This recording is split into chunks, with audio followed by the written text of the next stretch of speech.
안녕하세요. 한국어와 한국 문화를 동시에 배우는 한국어 팟캐스트, 토토의 한국어 팟캐스트입니다. 여러분, 오늘도 좋은 하루 보내고 계신가요? 저는 오늘 집에서 푹 쉬는 좋은 하루를 보내고 있습니다. 제가 예전에는 성격이 외향적인 편이었어요. 그래서 주말마다 친구를 만나는 것도 좋아하고 밖에서 시간을 보내면서 에너지를 얻는다고 느꼈는데 요즘에는 직장 생활도 시작하고 나이를 점점 먹어가면서 성격이 조금 내향적으로 바뀐 것 같습니다. 그래서 이제는 집에 가만히 있는 걸 너무너무 좋아하는 집순이가 되었어요. 여러분은 성격이 외향적인 편이신가요? 내향적인 편이신가요? 오늘은 어떤 주제로 이야기를 해볼까 고민을 하다가 이전에 구독자님께서 추천해 주셨던 주제에 대해 이야기를 해보려고 합니다. 여러분은 혹시 뉴스에서 한국의 인구가 빠르게 감소하고 있다는 이야기를 들어본 적이 있으신가요? 한국은 지금 세계에서 출산율이 가장 빠르게 감소하는 나라 중 하나인데요. 그 감소가 너무 심하다 보니 몇 년 전부터 인구 절벽이라는 말까지 등장했습니다. 제가 최근에 보았던 유튜브 영상에서는 다른 나라에 살고 계시는 분께서 한국의 인구가 너무나 빠르게 줄고 있어서 이에 대해 걱정을 해주시는 영상을 본 적이 있어요. 그래서 오늘은 한국의 인구가 왜 줄어들고 있는지 그 이유에 대해서 이야기를 해보려고 합니다. 아무래도 주제가 무거운 주제이기 때문에 저의 마음도 조금 무거운데요. 그래도 구독자님께서 요청해 주셨던 주제이기 때문에 오늘 팟캐스트에서는 한국의 인구 감소에 대해서 이야기를 해보려고 합니다. 사실 지금 두 번째 녹음을 하는 중이에요. 제가 깜빡하고 마이크를 켜지 않은 채로 이야기를 했습니다. 한 번 더 찍는 거기 때문에 이번에는 좀 더 잘 말할 수 있을 것 같은데요. 저와 함께 한국의 인구가 감소하는 이유에 대해서 알아볼까요? 제일 먼저 인구 감소란 무엇인지 이야기를 해보도록 하겠습니다. 인구 감소라고 하는 건 태어나는 아이의 수보다 죽는 사람의 수가 더 많아져서 전체의 인구 수가 줄어드는 현상을 말합니다. 이때 중요하게 살펴봐야 할 것이 합계 출산율이라는 지표인데요. 이 합계 출산율이라고 하는 건 한 여성이 가임 기간 동안 낳을 것으로 기대가 되는 자녀의 수를 말합니다.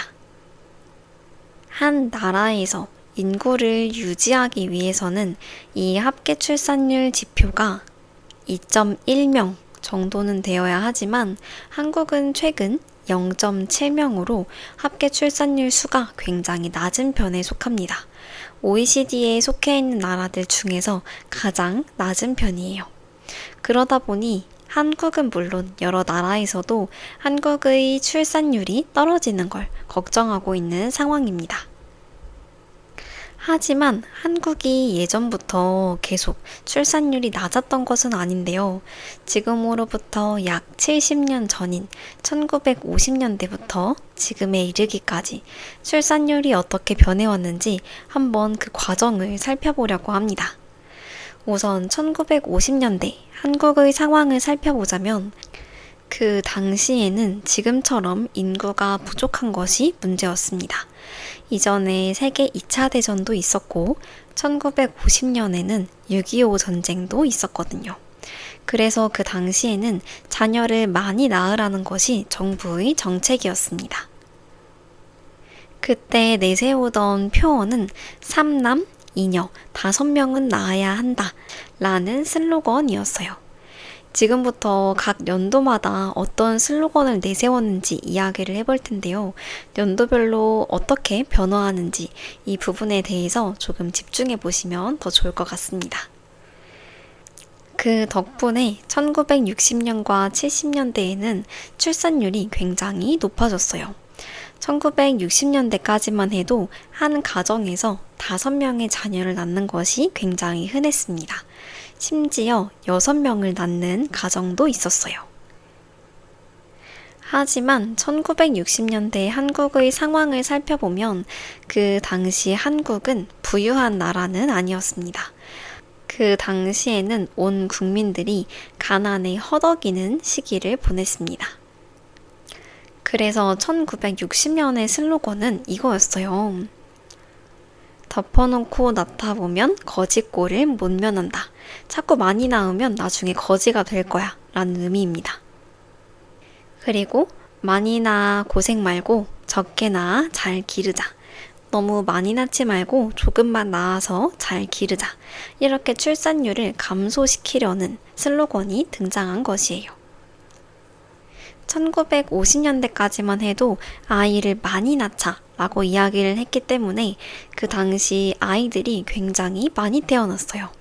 1955년부터 1963년에 태어난 아이들을 베이비 부머라고 했는데요.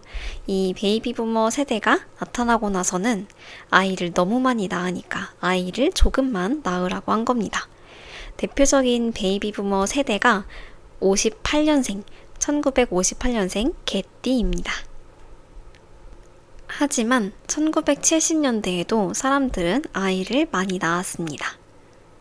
그 당시에 어떤 슬로건이 나왔냐면 딸, 아들 구별 말고 둘만 낳아 잘 기르자 라는 슬로건이 나왔어요. 딸과 아들을 구별하지 말고 낳으라고 하는데요. 이 대목에서 알 수 있는 것이 바로 남아 선호 사상입니다. 예전에는 한국에서 남자아이를 여자아이보다 더 귀하게 생각하고 더 좋아하는 경향이 굉장히 짙었어요. 남자아이를 좋아하는 게 너무나 강하다 보니 자녀로 자꾸 딸이 나오면 남자아이를 낳을 때까지 계속 자녀를 낳았습니다. 만약에 첫째부터 5째까지 낳았는데 계속 딸이라면 아들을 낳을 때까지 6명, 7명을 계속 낳았던 거예요. 그런데 자녀를 너무 많이 낳다 보니 나라에서는 너무나 부담이 되었고 그러다 보니 딸인지 아들인지 구별하지 말고 둘만 낳아서 잘 기르자 라는 정책을 내세우게 된 겁니다. 그리고 이 정책은 굉장히 빠르게 성공했고 1980년대에 이르러서 출산율이 굉장히 떨어지기 시작했습니다. 1980년대를 대표하는 슬로건은 이것인데요. 잘 키운 딸 하나, 10아들 부럽지 않다 라는 슬로건입니다. 마찬가지로 이 대목에서도 남아 선호 사상을 굉장히 느낄 수 있는데요. 잘 키운 딸 1명이 10명의 아들 부럽지 않다는 의미입니다. 특히 1980년대는 여전히 남아 선호 사상이 강하기도 했지만 그 결과로 남녀의 성비가 굉장히 맞지 않았습니다. 아무튼 정부의 이 산하 제한 정책 덕분인지 이 당시 합계 출산율은 2.6명으로 떨어졌어요. 하지만 정부는 이게 혹시 일시적인 현상은 아닐까 여전히 걱정했고 이어서 계속 산하 제한 정책을 실시했습니다. 하지만 문제는 1990년대에 들어서면서 시작되었는데요. 90년도에 들어서면서 경제가 발전하고 출산율이 낮아지게 되었습니다. 하지만 문제는 낮아지는 수준을 넘어서서 이제는 너무나 떨어졌다는 건데요. 이제는 오히려 정부가 아이가 미래다 라는 슬로건을 내세우면서 자녀를 낳으라고 부추기고 있는 상황입니다. 2005년에 나왔던 정부의 슬로건을 보자면 이런 슬로건들이 있는데요. 아빠, 혼자는 싫어요. 엄마, 저도 동생을 갖고 싶어요. 자녀에게 줄 수 있는 최고의 유산은 형제입니다. 라는 슬로건이 나오게 되었습니다. 의미를 들어보면 알겠지만 자녀를 낳아주세요 라고 부탁하는 반전된 상황이 찾아오게 된 거예요. 하지만 이런 정부의 의지와는 반대로 여전히 오늘날에 이르러서도 인구가 많이 줄어들고 출산율이 줄어들고 있는데요. 그 이유를 살펴보자면 크게 두 가지 부분으로 나누어서 살펴볼 수 있습니다. 첫 번째는 경제적인 이유가 있을 것이고, 두 번째는 사회 문화적인 배경이 이유가 될 것인데요. 제일 먼저 경제적인 이유에 대해서 이야기를 해보겠습니다. 이 경제적인 이유는 크게 세 가지로 나누어서 살펴보려고 하는데요. 첫 번째는 높은 집값입니다. 한국은 집값이 굉장히 비싼 나라 중 하나인데요. 특히 지방이 아니라 모든 것이 중심이 되어 있는 수도권, 서울, 경기도와 같은 수도권에 살게 된다면 집값이 너무너무 비쌉니다. 특히 젊은 세대는 결혼을 하거나 출산을 하기 전에 내 집을 마련하는 것을 목표로 하고 있어요. 만약에 내가 나의 집이 없는데 자녀를 낳는다면 계속 2년에 한 번, 1년에 한 번씩은 이사를 해야 하니까 이게 또 굉장한 부담이 되거든요. 그렇기 때문에 자녀를 낳기 전에 혹은 결혼을 하기 전에 내 집을 사려고 하는 사람들이 많습니다. 하지만 저도 정말 의문이 드는 점은 내가 과연 이 월급을 모아서 집을 살 수 있을까 싶은 거예요. 왜냐하면 집을 매매하는데, 사는데 비용이 너무나 비싸기 때문입니다. 특히 지방은 그래도 나은 편이지만 수도권은 말도 못하게 비쌉니다. 월세나 전세로 살더라도 굉장히 부담이 되거든요. 실제로 제 친구는 서울에서 월세로 살고 있는데요. 전세 사기에 대한 걱정 때문에 전세가 조금 더 낮지만 그래도 월세를 살고 있습니다. 근데 이 월세비가 한 달에 100만 원이라고 하더라고요. 친구가 역에서 가까운 곳에 살고 있긴 한데 그래도 월에 100만 원이라니요. 제가 벌고 있는 월급의 거의 절반이기 때문에 저는 이 100만 원을 집값으로 지불한다는 게 믿기지가 않습니다. 아무튼 그렇기 때문에 나의 집을 마련하기 위해서 부부가 함께 일하는 맞벌이 가정은 점점 늘어나고 있어요. 두 번째 경제적인 문제는 자녀의 양육비와 교육비입니다. 한국은 특히 사교육이 발달한 나라 중 하나인데요. 제가 이전에 학원 팟캐스트에서 이야기를 했던 것처럼 많은 아이들이 영어 학원, 수학 학원, 그리고 예체능 학원 등등 많은 학원을 다니고 있습니다. 실제로 저희 지인도 자녀를 학원에 보내고 있는데요. 보통 한 과목 학원의 경우 20만 원 정도 한다고 합니다. 하지만 영어 학원만 보낼 순 없죠. 수학 학원도 보내야 하니까 수학 학원도 보내면 벌써 40만 원. 하지만 부모님이 아이들보다 집에 더 늦게 오기 때문에 자녀를 혼자 집에 둘 수는 없습니다. 그러면 이렇게 예체능 학원을 추가적으로 보내는데요.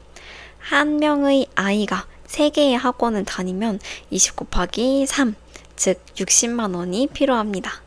하지만 만약 자녀가 2명이라면 교육비, 양육비로 벌써 120만 원이 들어가는 거죠.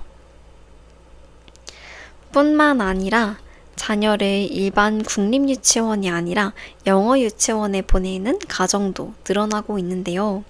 이 영어 유치원을 다니는 이유는 바로 한국 사람들이 영어 교육에 대한 열망이 크기 때문입니다. 그리고 언어라고 하는 것은 아무래도 어릴 때 배워야 쉽게 배울 수 있다는 인식이 있는데요. 그렇기 때문에 유치원생인 어린 아이들을 영어 유치원에 보냅니다. 이 영어 유치원에 가면 모든 수업을 영어로 한다고 해요. 그러다 보면 자연스럽게 영어 듣기도 하고 영어 말하기도 더 할 기회가 많아지지 않을까 싶습니다. 여러 좋은 점이 있지만 사실 제일 부담인 건 학원비잖아요. 이 영어 유치원에 다니는데 들어가는 한 달 교육비가 200만 원에 가깝다고 합니다. 물론 그 이상인 곳들도 훨씬 많고요. 이 비용이 너무나 부담이 되다 보니 자녀를 한 명만 낳자 라고 하는 가정들도 많고 오히려 자녀를 낳지 말자 라고 하는 가정들도 많이 생겨나고 있습니다. 세 번째 경제적인 문제는 불안정한 고용입니다. 한국 사회에서 비정규직이라거나 프리랜서로 일을 한다거나 혹은 취업이 잘 되지 않는 이 문제를 겪고 있는 청년들은 누구나 공감을 할 텐데요. 아무래도 결혼을 하고 자녀를 낳아서 키우려면 경제적으로 안정이 되어야 할 텐데 내가 프리랜서라서 매달 받는 월급이 달라진다거나 비정규직이어서 언제 잘릴지 모른다는 위험을 가지고 있다면 선뜻 자녀를 낳기는 쉽지 않은 상황입니다. 혹은 내가 정규직이라고 하더라도 육아휴직을 사용하고 난 후에는 원래의 자리로 복귀하는 게 쉽지 않다고 해요. 특히 여성인 경우는 더 어려운 것이 현실입니다. 이렇게 경제적으로 안정이 되지 않으면 결혼과 출산이라고 하는 것이 점점 뒤로 밀려날 수밖에 없겠죠. 경제적인 이유와 함께 사회 문화적인 이유도 저출산이 되는데 영향을 미쳤는데요. 그 중에서도 특히 한국 특유의 비교하는 문화, 그리고 아이에 대한 부정적인 인식이 대표적인 사회 문화적인 요인으로 살펴볼 수 있습니다. 이에 대해서 조금 더 자세히 살펴보자면 한국은 예로부터 남들과 비교하고 경쟁하는 게 조금 뿌리 깊게 박혀 있는 것 같아요. 어른들뿐만 아니라 이제 많은 아이들까지도 서로를 비교하고 경쟁을 하기도 합니다. 조금 마음이 아픈 부분이기도 한데요. 저도 되게 신기한 게 요즘 아이들끼리는 대화를 할 때 이런 얘기를 한답니다. 너 몇 평에 살아? 라고 이야기를 하는 건데요. 자신의 집의 평수와 친구 집의 평수를 비교하는 겁니다.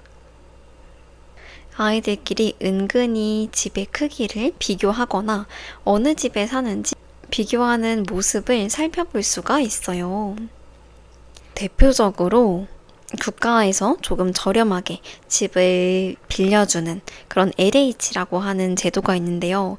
그 LH에 사는 아이는 뭐 엘사라고 부른다거나 그러면서 아파트끼리도 굉장히 서로 비교하는 분위기가 있습니다. 저도 요즘 아이들의 모습을 살펴보면 뭐 너희 아빠 무슨 차 타고 다녀? 하면서 아이들도 이 차 종류를 알고 있다 보니까 서로 다른 집의 차를 비교하기도 하더라고요. 전세 아파트에 살면 뭐 전세 거지, 월세로 살면 월세 거지, 이런 식으로 요즘 아이들마저 서로가 살고 있는 아파트를 비교하기도 합니다. 굉장히 마음 아픈 부분 중 하나라고 볼 수 있어요. 또 하나, 개근거지라는 말 혹시 들어보셨나요? 개근이라고 하는 건 학교를 빠지지 않고 잘 다녔을 때, 아파서 결석하거나 조퇴하지 않고 학교를 한 번도 빠짐없이 잘 나왔을 때 개근이라고 하는데요. 예전에는 이 개근이라고 하는 게 굉장히 자랑스러운 의미였지만 요즘은 많이 해외여행을 가기도 하다 보니까 오히려 개근을 하면 거지라서 여행을 못 갔다, 개근 거지다 라고 부르기도 한다고 합니다. 참 웃기는 세상이에요. 뿐만 아니라 자녀를 학교에 보내기 전에 한글을 떼고 보내는지 혹은 떼지 않고 보내는지에 대해서도 이야기가 많은데요.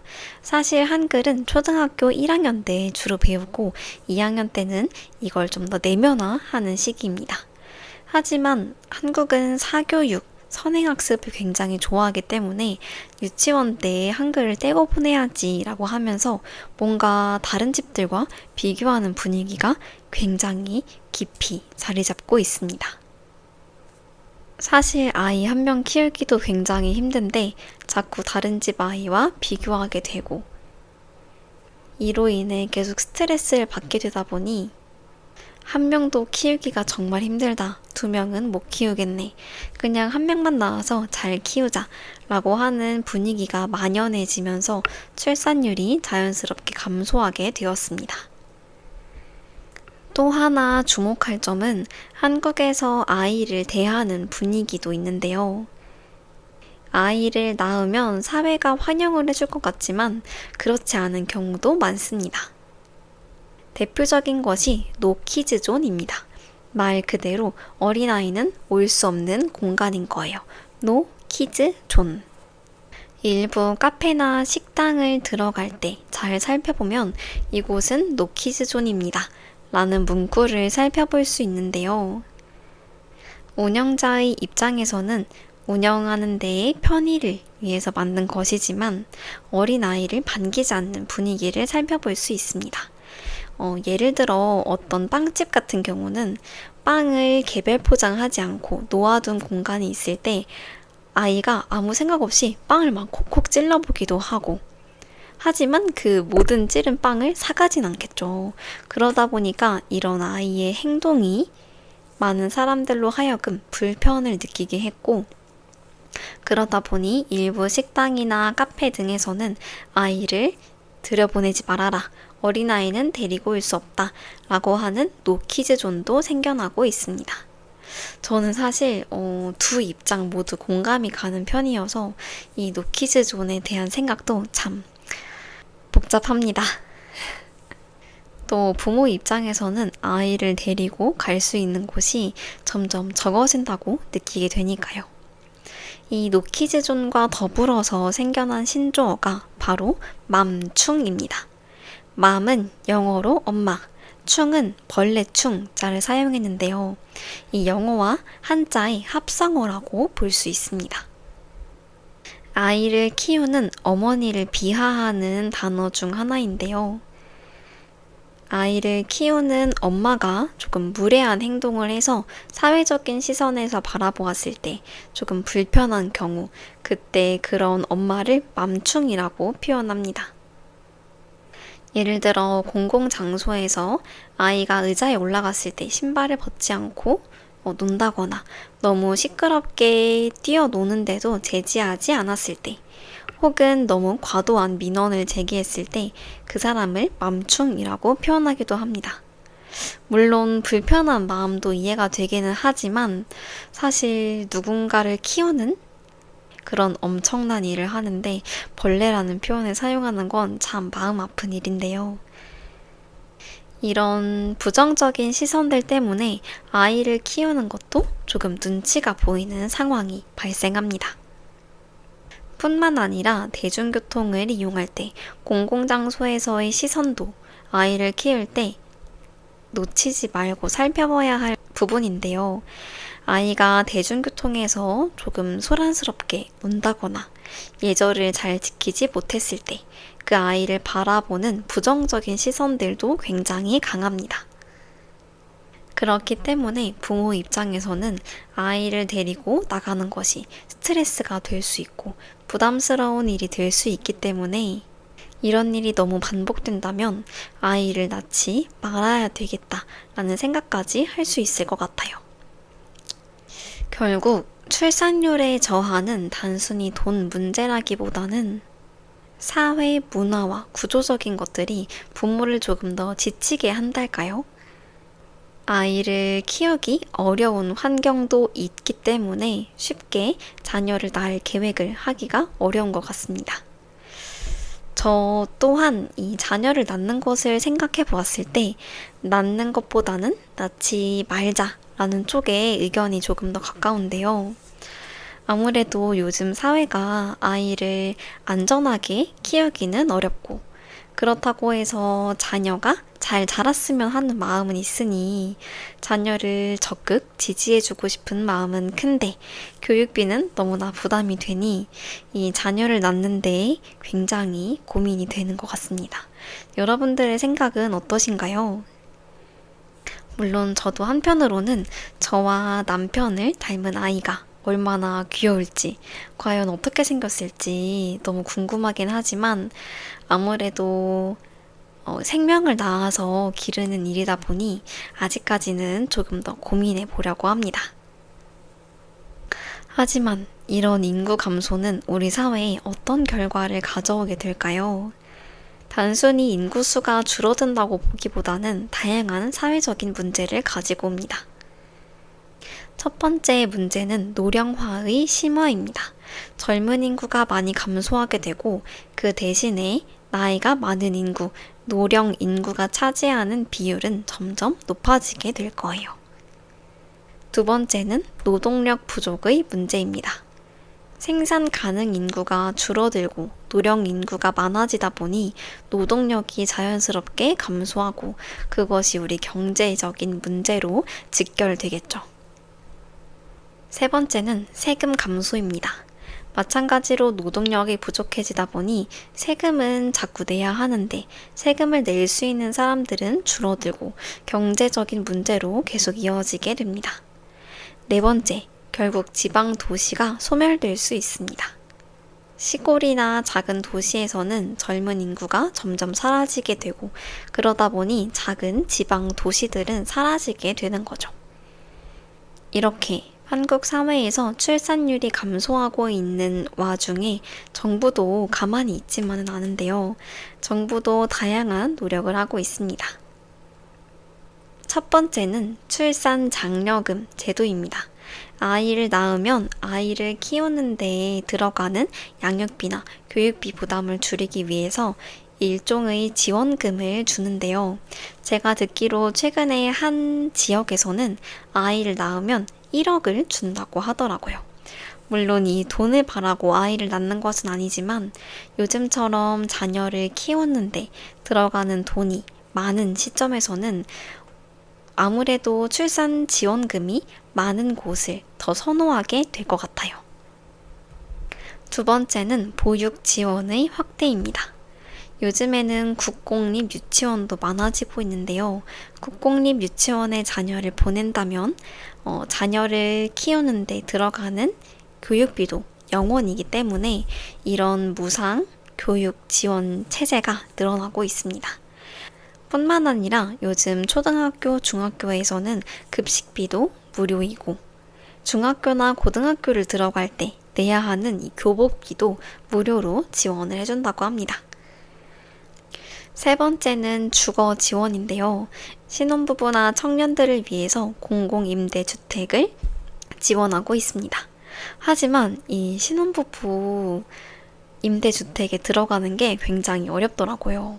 보통 이곳에 들어가려면 자녀를 3명은 낳아야 하는데 기간이 정해져 있기 때문에 연년생으로 많이 낳아야 한다고 합니다. 네 번째는 육아휴직 제도를 보장하는 것인데요.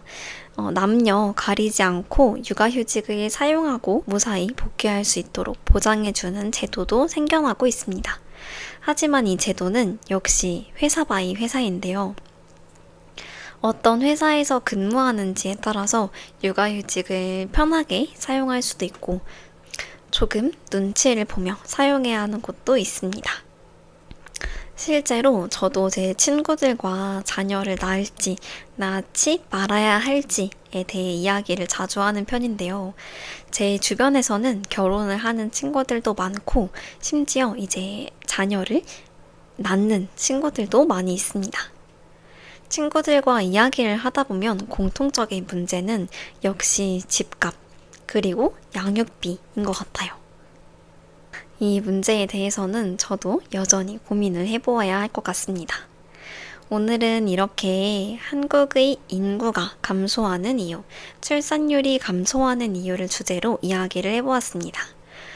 경제적인 부담과 더불어서 이 출산과 자녀를 양육하는 데에서 오는 사회적인, 문화적인 분위기까지 있어서 자녀를 낳기로 결심하는 것이 조금 어려워진 시기이기도 한데요.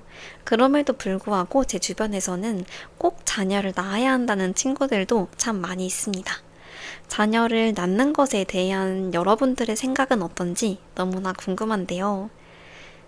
저는 오늘 팟캐스트에 대해서 이야기를 하다 보니 과연 앞으로 대한민국의 미래가 어떻게 달라질 것인지 조금 불안한 마음이 들기도 합니다. 여러분의 나라에서도 인구 감소 문제가 있나요? 한국의 미래의 인구가 어떻게 변화할지, 그리고 그 사회가 어떻게 변화할지는 조금 더 지켜봐야 할 문제인 것 같습니다. 이번 팟캐스트가 여러분이 한국어를 공부하고 한국 문화를 이해하는 데 도움이 되었으면 좋겠습니다. 여러분이 남겨주시는 댓글들은 너무나 감사한 마음으로 잘 읽고 있는데요. 이번 팟캐스트에 대한 여러분의 생각도 댓글로 공유해 주시면 좋겠습니다. 그럼 저는 다음에도 한국의 재미있는 다양한 소식을 전하는 한국어 팟캐스트로 돌아오도록 하겠습니다. 한국어 공부도 열심히 하시고 다음 영상에서도 또 만나요. 안녕.